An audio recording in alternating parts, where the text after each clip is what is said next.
मैं सुधांशु मिश्रा अपने चैनल मिश्रा जी के माध्यम से आप सभी श्रोतागण को चंदन वंदन और अभिनंदन। नीलाम्भुजश्यामलकोमलाङ्गं सीतासमारोपितवामभागं पाणौ महासायैकचारुचापं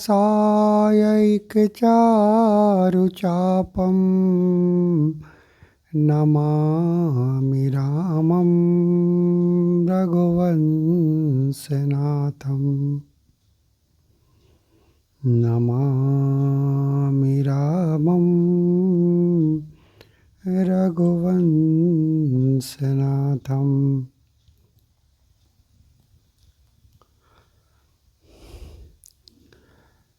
प्रिय श्रोतागण, क्या आप लोग जानते हैं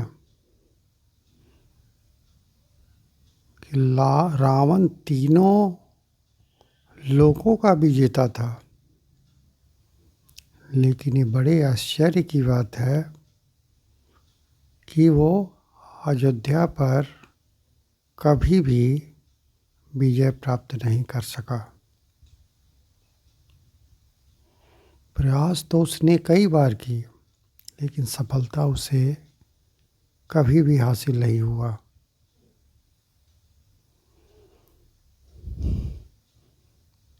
एक बार की बात है कि वो अहंकार के मद में चूर होकर विश्व विजेता होने के लिए निकला कि पूरे धरती पर अपना विजय प्राप्त कर लें।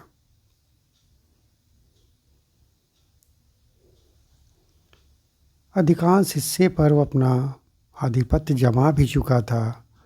सारे राजा लोग उसकी अधीनता स्वीकार भी कर लिए थे, क्योंकि प्रतापी तो था ही, वीर तो था ही, सर्वगुण संपन्न भी था, अस्त्र शस्त्र का ज्ञाता भी था। ब्रह्मा जी और महेश से बहुत सारा अस्त्र शस्त्र भी पा चुका था, विशेष करके ब्रह्मा जी से। एक बार उसके मन में आया कि मैं धरती पर लगभग सारे क्षेत्रों पर विजय प्राप्त कर चुका हूँ, सारे राजाओं को पराजित कर चुका हूँ, लेकिन अयोध्या के जो तत्कालीन राजा, यानी उस समय अयोध्या के राजा रघु थे, उसको मैं पराजित नहीं कर पाया। रावण भी इस बात को जानता था कि रावण बहुत ही प्रतापी और वीर राजा हैं, उनको परास्त करना बड़ा कठिन है।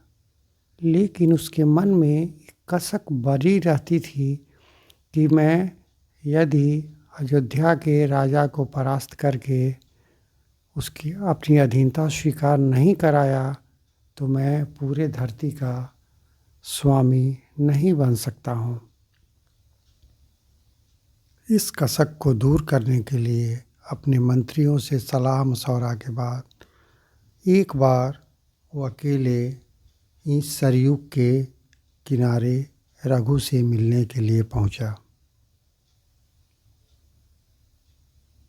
और जाकर के बोला कि रघु महाराज, मैं आपका शिष्य बनना चाहता हूँ। अब ये सुन के आप श्रोतागणों को बड़ा आश्चर्य होगा कि रावण उतना पराक्रमी, ज्ञाता और बलशाली था और शिष्य बनना क्यों चाहता था। अब ये भी जानने की बात है कि जो भी बुद्धिमान लोग होते हैं या कोई भी व्यक्ति शिष्य बन करके ही कुछ ज्ञान प्राप्त कर सकता है। जब आप खुद ही किसी के गुरु बन जाएंगे तो आप वहीं तक सीमित रह जाएंगे। और रावण इस बात को जानता था कि महाराज रघु जो हैं बहुत वीर प्रतापी और ज्ञानी हैं, मैं उनसे शिष्य बन कर के ही उनके गुप्त भेद को समझ सकता हूँ, रहस्य को जान सकता हूँ, तब मैं उन पर आक्रमण करके उनको युद्ध में पराजित कर पाऊंगा। जिस समय वो गया उस समय वो बोला कि प्रणाम किया और बोला कि मैं आपका शिष्य बनना चाहता हूँ।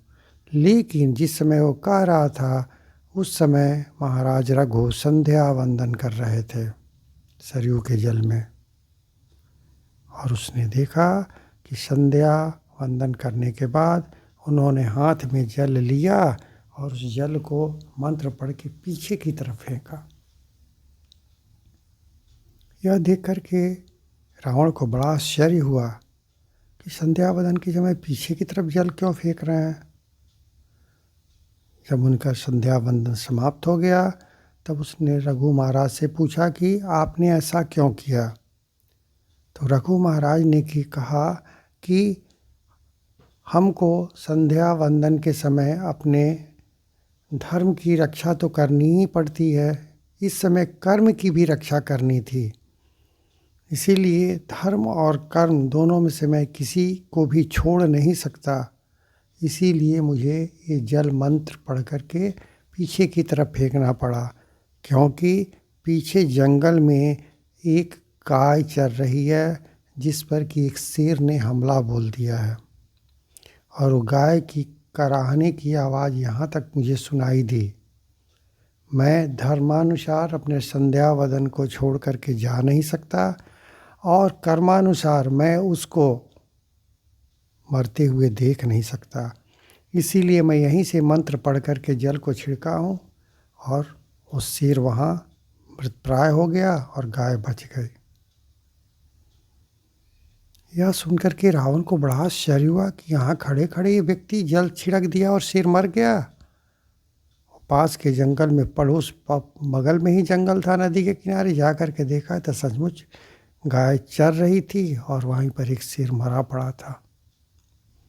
यह देखकर के रावण को बड़ा आश्चर्य हुआ और साथ साथ तो घबरा भी गया कि जिस आदमी के जल छिड़कने से दूर पड़ा शेर मर सकता है, तो इससे युद्ध करने में क्या गति हो पाएगी।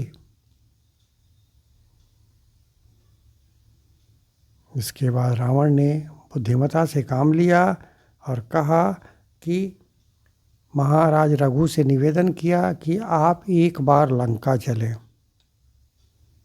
लंका चल कर के मेरे महल की शोभा बढ़ाएं। कहने के पीछे उसका तात्पर्य यही था कि मैं अपनी लंका नगरी की, सोने की नगरी की चकाचौंध से इन्हें यह एहसास दिला दूंगा कि वहाँ के वीर योद्धा और लंका नगरी की चकाचौंध से ये एहसास कर पाएंगे कि रावण हमसे ज़्यादा बलशाली है, ज़्यादा धनी है।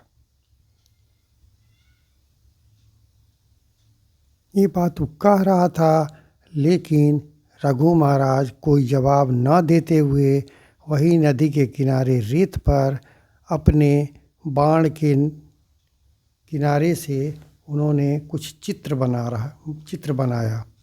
रावण देखा कि ये कुछ चित्र बना रहे हैं। जब चित्र पूरा हो गया तो रघु महाराज ने कहा, देखो रावण, यही तुम्हारी लंका है। रावण ने कहा कि हाँ, मेरी लंका जैसी है, एकदम हूबहू ये चित्र आपने बना दिया। उस पर रघु महाराज ने कहा, मैं आगे बता रहा हूँ, ध्यान से सुनो। ये तुम्हारा कक्ष है, ये मंदोदरी का शयन कक्ष है, ये विभीषण का शयन कक्ष है, ये हथियार रखे जाते हैं, यहाँ आप लोग बैठते हैं, यहाँ सिंहासन है। सारी बात वो बता दिए। ये देख सुन करके उसको बड़ा आश्चर्य हुआ कि यहाँ बैठे बैठे जो व्यक्ति लंका को कभी देखा भी नहीं है और यहाँ बैठे बैठे पूरा नक्शा और चित्र बना दिया, वो भी हूबहू।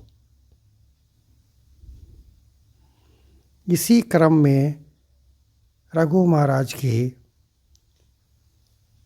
तुरीण जो है, जिस बाण से वो बना रहे थे, वो थोड़ी सी फिसल गई और चित्र का एक कोना मिट गया।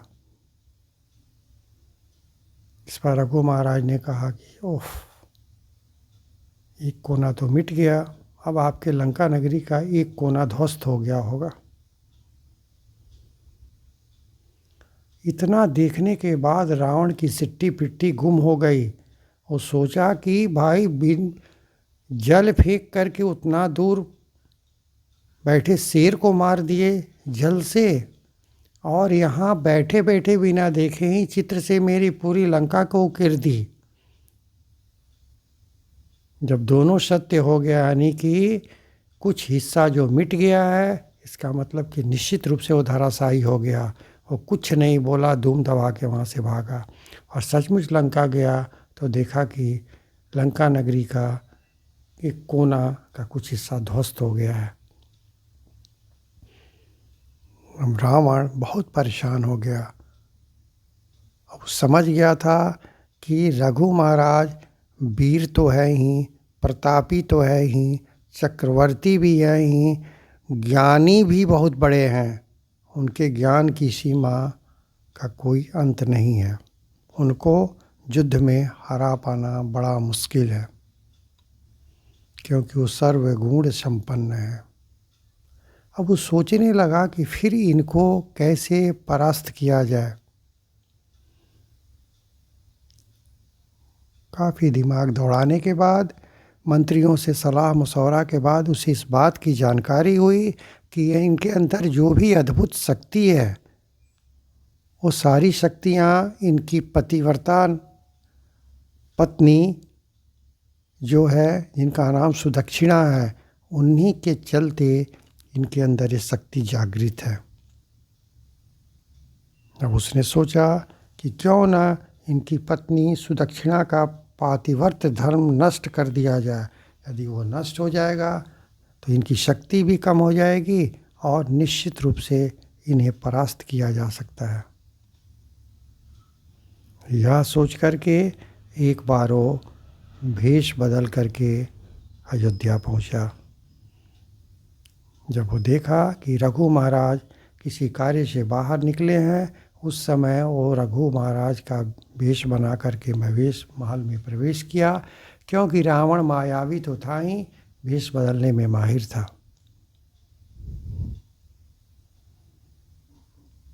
और उधर रघु महाराज की जो अर्धांगिनी थी, पतिव्रता नारी जो पत्नी थी सुदक्षिणा, उनका नियम था कि जब भी महाराज महल से जाते थे और आते थे तो उनका आरती उतारा करती थी। अभी जैसे ही रघु महाराज का वेश बदल करके वेश बना करके महल में प्रवेश किया और वो आरती लेकर के आई, देखते ही बोल दी कि रावण तुम। यह सुनकर के रावण हतप्रभ रह गया कि मैंने सुना था कि पतिव्रता नारी, आज मैंने देख लिया कि पतिव्रता नारी होती कैसी है, जबकि उसकी पत्नी भी मंदोदरी भी पतिव्रता नारी थी। लेकिन एक कहावत है, घर की मुर्गी दाल बराबर। घर के बातों का कोई महत्व नहीं देता है। अगर मंदोदरी का महत्व दिया रहता, मंदोदरी की बातों को मानते रहता, तो हो सकता था कि रावण युद्ध में नहीं मारा जाता, राम के हाथ वो कभी भी परास्त नहीं होता, वीरगति को प्राप्त नहीं होता। को पतिव्रत धर्म के बारे में वो समझता, अपनी पत्नी मंदोदरी के बारे में समझ पाता, क्योंकि उनकी पत्नी मंदोदरी भी पूर्ण रूप से पतिव्रता नारी थी। अगर पतिव्रता की कीमत वो जानता, महत्व जानता, तो दूसरे पतिव्रता नारी का वो प्रमाण लेने के लिए पहुंचता ही नहीं। रावण अपने भेष में आ गया, वास्तविक रूप में आ गया। पूछा कि आप कैसे पहचान गए?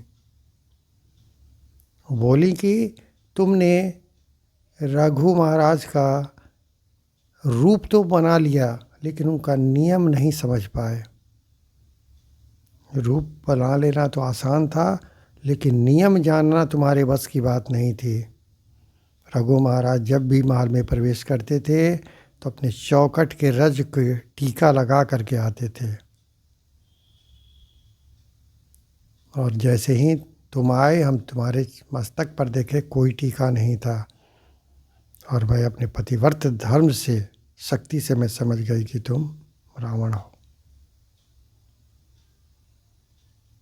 इसके बाद उन्होंने आदेश दिया कि इसको बंदी बना लिया जाए।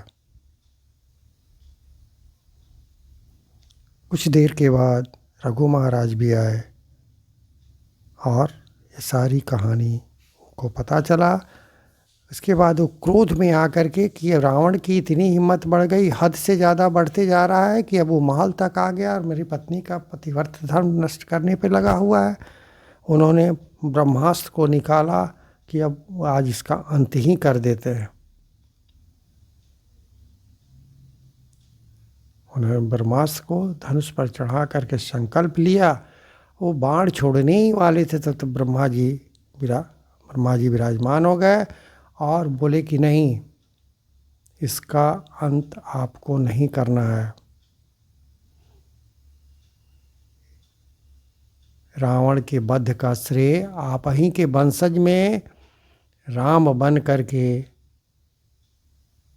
एक व्यक्ति आएंगे जो इसका श्रेय प्राप्त करेंगे, उन्हीं के हाथ से इसकी मृत्यु होगी। इसीलिए आप अपने वंश के लिए कृपा करके इस बाण को बचाए रखें और ये बाण आप मेरे पास सुरक्षित रख दें। क्योंकि वो रावण के नाम से संकल्पित था, इसीलिए वो बाण रावण को ही मार सकता था और कभी भी रावण पर वो बाण चलाया जाता तो उसकी मृत्यु सुनिश्चित थी। ब्रह्मा जी की बात मान करके रघु महाराज ने वो बाण उनके पास सुरक्षित रख दिया। रावण भी चला गया, उनको क्षमादान दे दिया गया। बाद में जब वहीं राम रावण युद्ध शुरू हुआ तो अनेकों बाणों की वर्षा दोनों तरफ से हो रही थी कि रावण मरने का नाम नहीं ले रहा था। और इधर रावण अंतर्यामी था, रावण भी ज्योतिष का ज्ञाता था। उसे इस बात को जानकारी थी कि इसी बाण से मेरी मृत्यु सुनिश्चित है। इसीलिए वो कालांतर में ब्रह्मा जी की तपस्या करके वो बाण को अपने पास ले लिया था। ब्रह्मा जी से वरदान के रूप में वो बाण मांग लिया था और अपने महल में एक खंभे में, जिस मंदोदरी का जो निवास स्थान था, उसी कमरे में खंभे में चुनवा दिया था।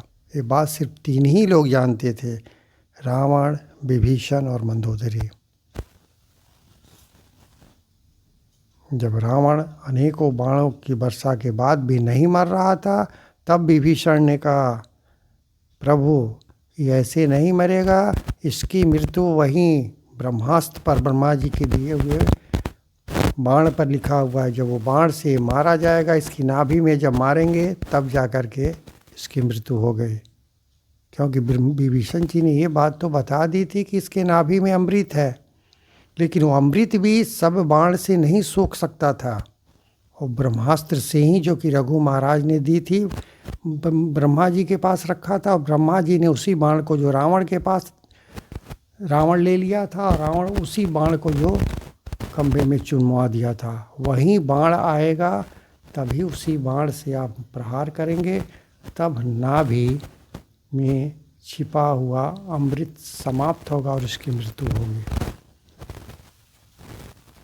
ये काम करे तो कौन करे।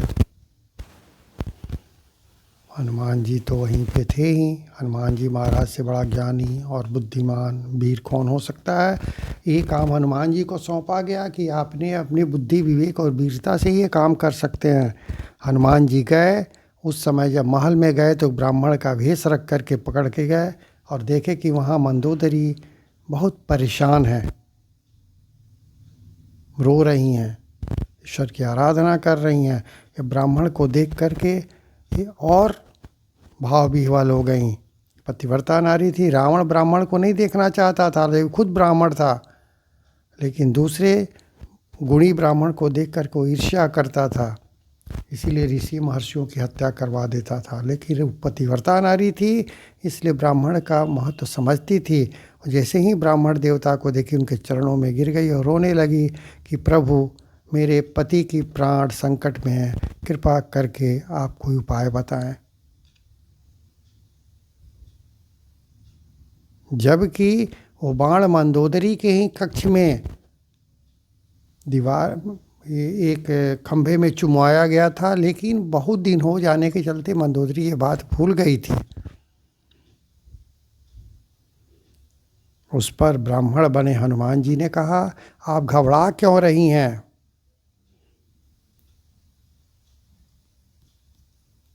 जिस बाण से आपके पति रावण की मृत्यु होगी वो बाण आपके महल में ही है।